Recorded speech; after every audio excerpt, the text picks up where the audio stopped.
right now on 5 on Your Side at 10. Tonight, helping others while crooks help themselves. The surefire ways to protect yourself when it comes to Hawaii charity scams. Nice now, totally different feel in 48 hours. The hottest days of the summer are ahead of us next week. And our top story tonight. Government turmoil in one North County city. The firings, hirings, and war of words in Jennings. It's all of it. The whole situation is just embarrassing. We need to move forward as a city. Good evening, I'm Ann Allred. It was a chaotic scene inside the Jennings City Hall tonight. An emergency meeting was held in the aftermath of several employees' sudden resignations. 5 on Your Side's Diamond Palmer joins us live outside City Hall. And Diamond, it's much calmer than compared to earlier this evening. We just heard the St. Louis County Police trying to calm people down in that meeting. And that's right, things are much calmer, and this meeting tonight was anything but orderly. Now we saw council members publicly screaming at each other, as well as residents here in Jennings screaming at these city leaders. Now, this is all over a vote to declare this August 9th meeting unorderly and unlawful. They won't even open the door for us. This is how Friday's emergency city council meeting in Jennings began. Signs posted on the door that it wasn't happening. What is he doing? What is he trying to do? Moments later, Mayor Gary Johnson is seen with St. Louis County police officers with this message for residents. I just said there is no meeting because we do not have a secretary to take records and meeting minutes. And this is a blatant attempt. This is a blatant attempt by the old mayor to bombard our meeting. This is all that is. This is a blatant. I did not get proper notice of the meeting. But eventually, Jennings residents made their way inside. Once seated, council members let it be known there was no recorder for the meeting. The recording device that was in the recorder has just been taken out by the mayor, so. The whole reason for the meeting? The approval to have the improper meeting and votes that occurred at the special city council meeting on August 9th, 2023 declared unlawful and ineffective. We had a motion and a second. We're going to do a roll call for the votes. Council members voted and passed the motion, saying the resignations are a personnel issue and would need to be discussed at a closed meeting. But residents have their own thoughts about what happened Friday. Some of these people, they get checks, and they should know they work for us.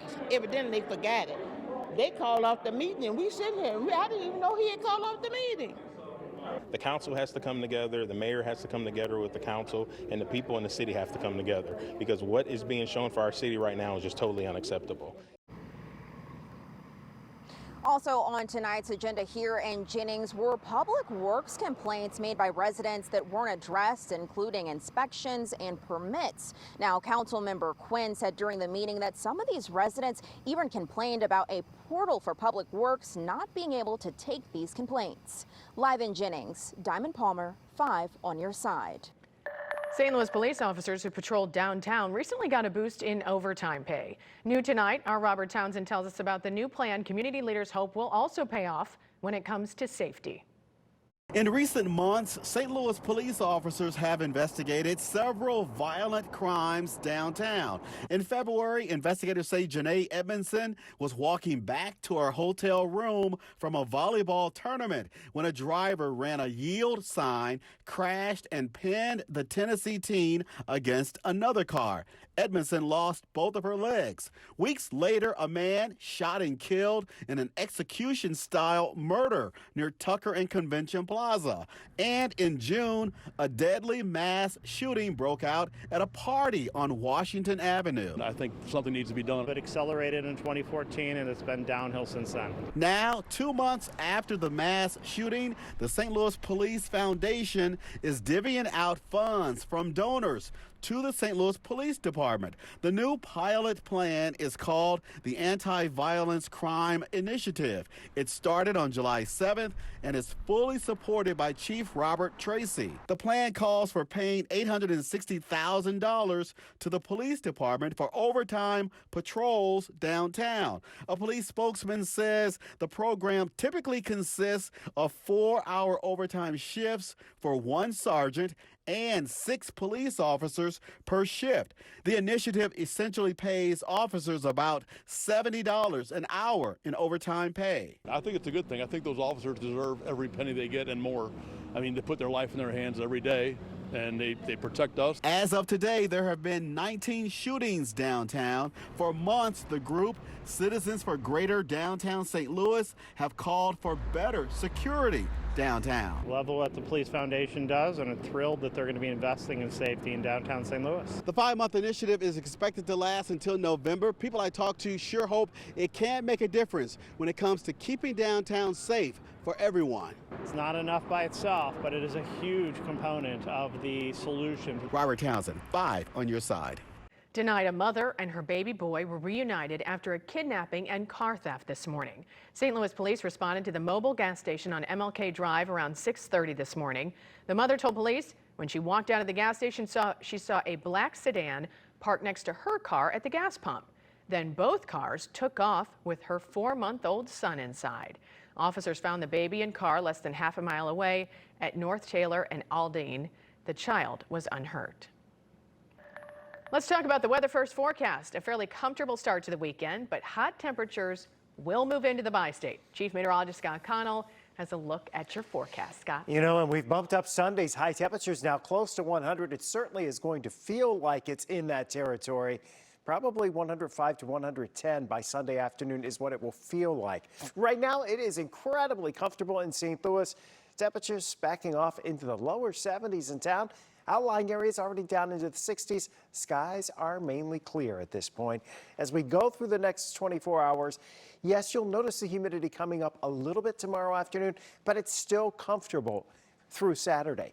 The heat really builds in Sunday along with that humidity, and the heat index values 105 to 110 degrees starting Sunday afternoon.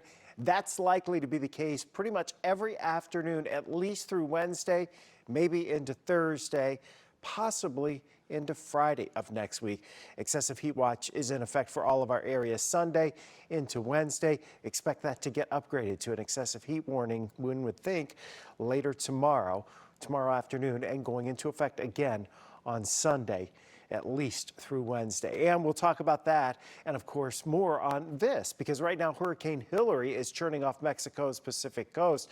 Powerful Category 4 storms expected to make landfall this weekend in Southern California. Meteorologists are warning the storm could cause extreme flooding, mudslides, even some tornadoes.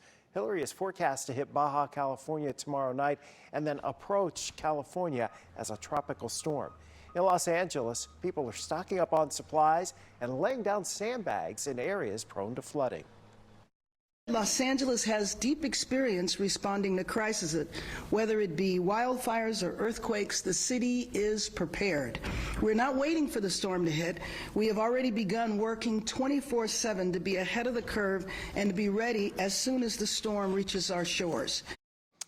Heavy rainfall across the southwestern U.S. is expected to peak on Sunday and Monday, but could persist through parts of the week.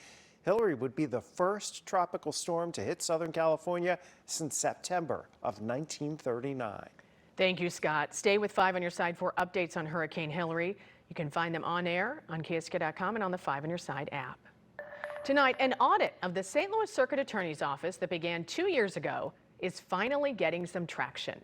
Missouri State Auditor Scott Fitzpatrick says former Circuit Attorney Kim Gardner's administration hired private attorneys to block requests for documents and information. The auditor said he was going to go to court to force her to comply with subpoenas on the same day she suddenly resigned. Now he says the governor's appointee, Gabe Gore, is fully cooperating. And so that's just the dynamic shift in terms of, the productivity of the audit and, the amount of information we're able to access to help get to the bottom of what was going on in the circuit attorney's office and why it was being so poorly managed. The St. Louis Board of Aldermen requested a citywide audit in 2018 of all the offices are now done except the Circuit Attorney's Office. The state auditor expects to have that audit completed by next spring or summer. Tonight, a redevelopment project at the vacant AT&T Tower in downtown St. Louis is still being pursued. According to our partners at the St. Louis Business Journal, Advantis Development Group says it is still moving forward with the proposal. That's despite a media report this week that the plan had been dropped. The $300 million project would transform the vacant 44-story skyscraper into a vertical city, so to speak, with 306 apartments, office space, retail, and a hotel. The state of Illinois is addressing so-called food deserts. Today, Governor J.B. Pritzker signed legislation that he says will fix the problem. The Illinois Grocery Initiative would provide financial assistance to municipalities or local independent grocery stores that open stores in food deserts. The store's shelves would be stocked with fresh produce grown by Illinois farmers. Right now in Maui, recovery efforts continue tonight across the island as the number of dead continues to rise. We're going to make sure that they're respected, that they are remembered. Our I-Team explains how you can make sure your donations go to support the victims. The extreme heat is doing more damage than you might realize. How you can better protect your home from the summer temperatures. More than a week after the deadly Maui wildfires, recovery teams have only covered about half of the burn zone. Their focus continues to be the historic town of Lahaina. At least 111 people are dead. That number is expected to climb. For survivors, most homes now have generator power and internet service. They say they've done this without any help from outside organizations or government agencies. I think there's a huge lack of communication. The people have rallied together far more than any government has so far. We should stop at nothing to uncover every bit of truth and hold those accountable. As the search for victims continues, there's been a change in Maui's emergency management agency. Herman Andaya resigned yesterday, citing his health, one day after he doubled down on reasons why warning sirens were not used. President and First Lady Biden will visit Maui on Monday. Right now, Missouri Task Force 1 is on the ground in Maui. The team is working with FEMA in Lahaina. Among the crew is Clayton Fire Chief Ernie Rhodes. He serves as Operations Section Chief and manages staging, air operations, and strike teams. At home in Clayton, Chief Rhodes' department is incredibly proud of his service. Part of our mission is to preserve life and property through professionalism, exceptional performance, and teamwork, and he lives that every day. Chief Rhodes is slated to return next week, but that depends on how the operation is going. If he is needed longer, he will stay longer. Many of you want to help the victims of the Hawaii wildfires, but our I-Team has learned that scammers could be trying to take your money instead of letting you send it to disaster victims. Here's our senior investigative reporter, Paula Vassan.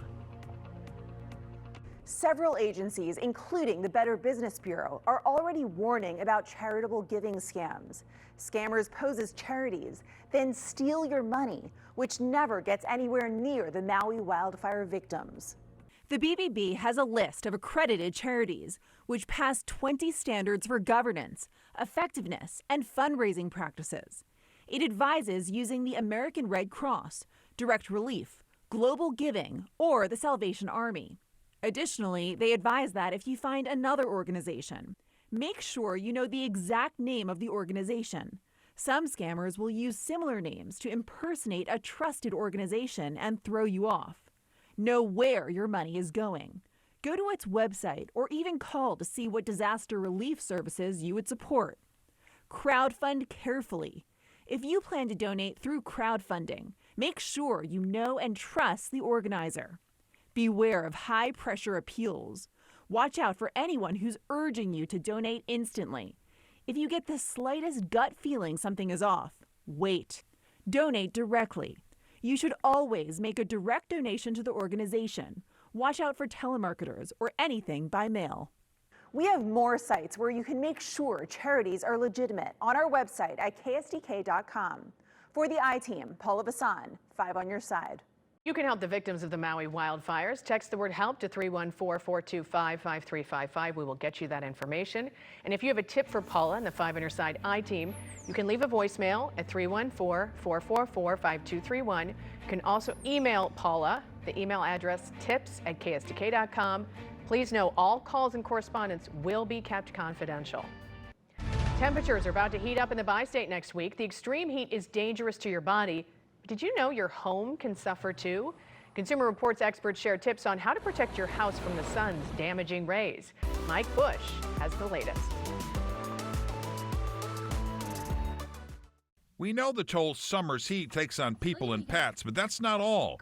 Consumer Reports says it can wreak havoc on your home too. For starters, don't take your HVAC system for granted. It's likely overtaxed from the constant high heat, which can lead to pricey repairs.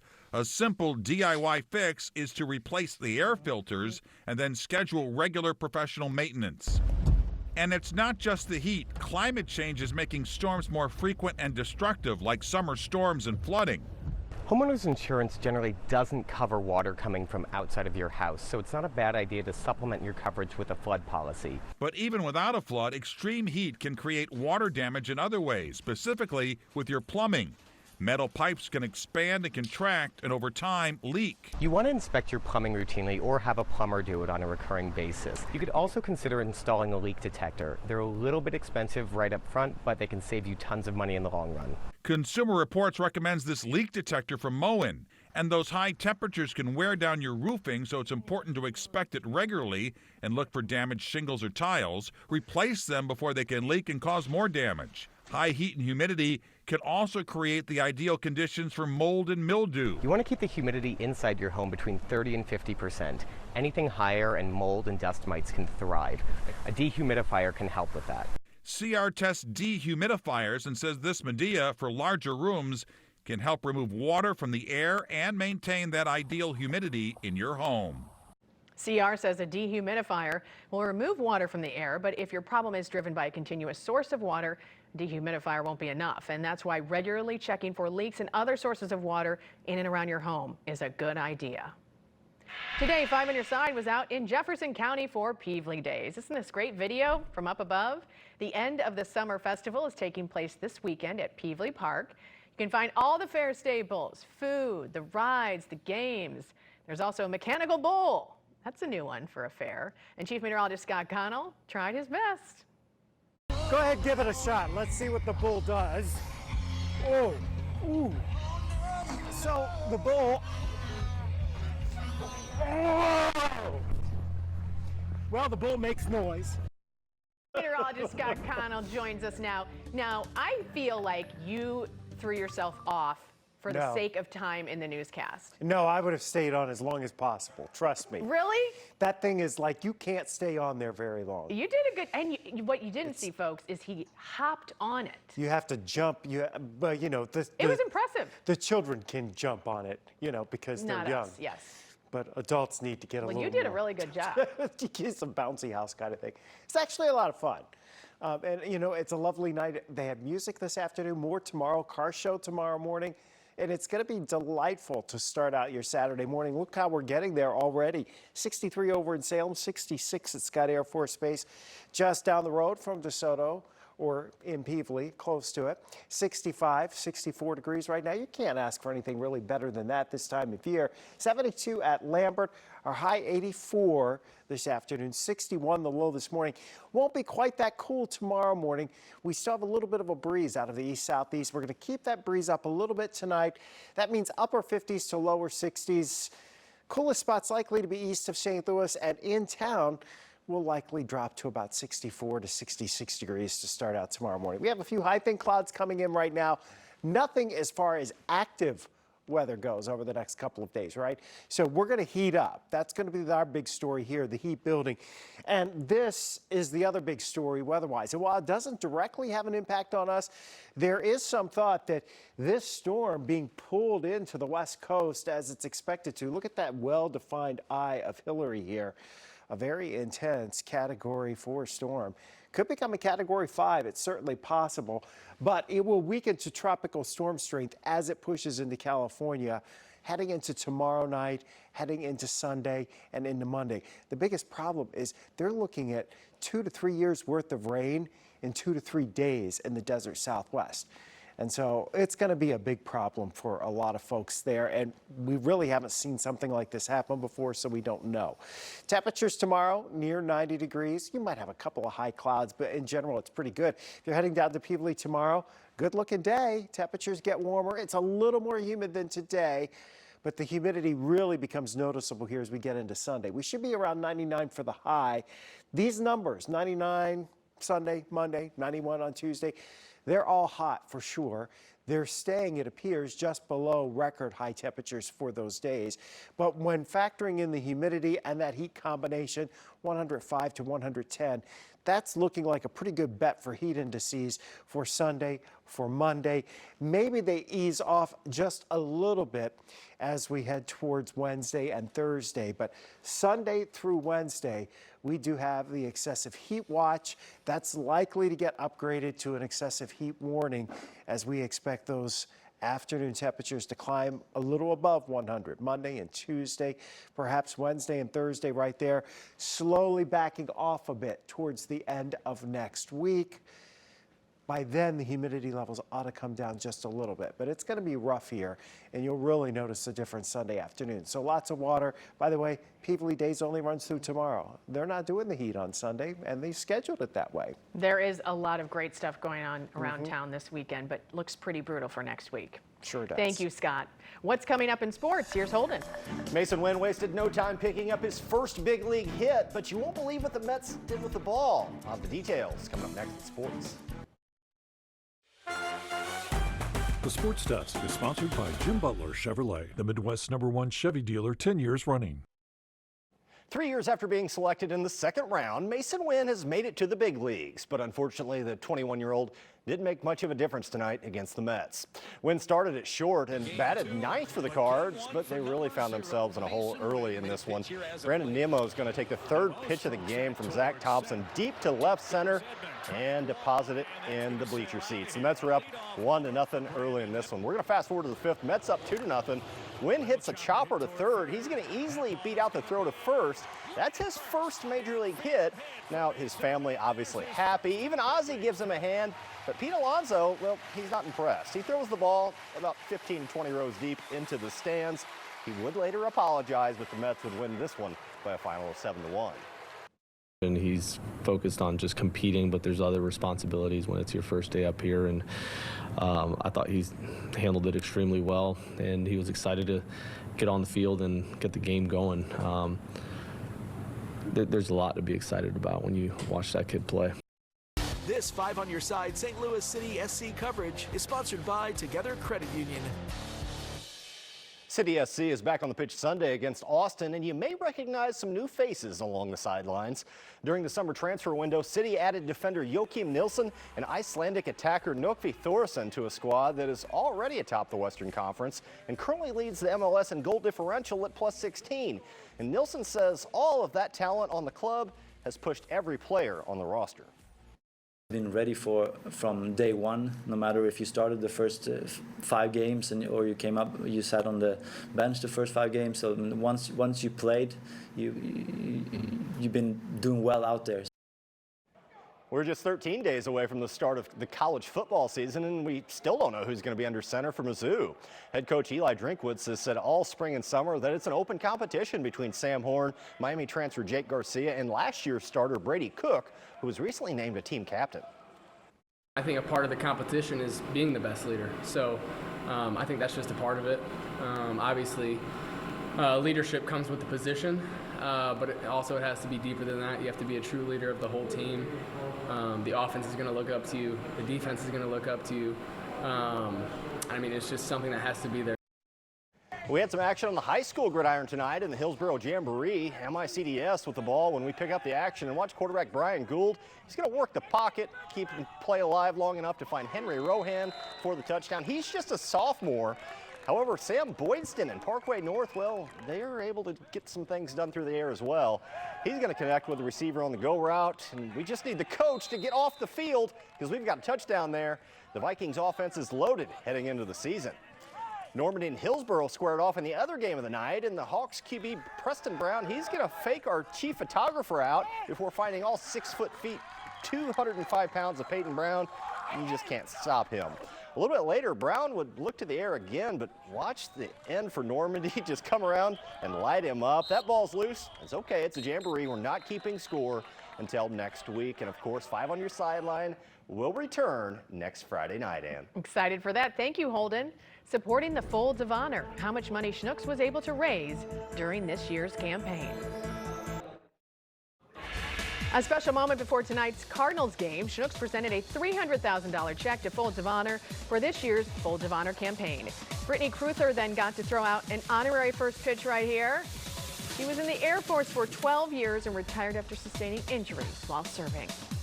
A home for sale in Michigan has gone viral because it is listed for just $1. Called the world's cheapest home, it's a 2-bed, 1-bath ranch that needs a little TLC. The realtor expects to get $40,000 to $50,000 once it's sold. Thank you so much for being with us for 5 on your side at 10. The Tonight Show starring Jimmy Fallon is next. Today in St. Louis begins at 6 a.m. tomorrow. Have a wonderful weekend.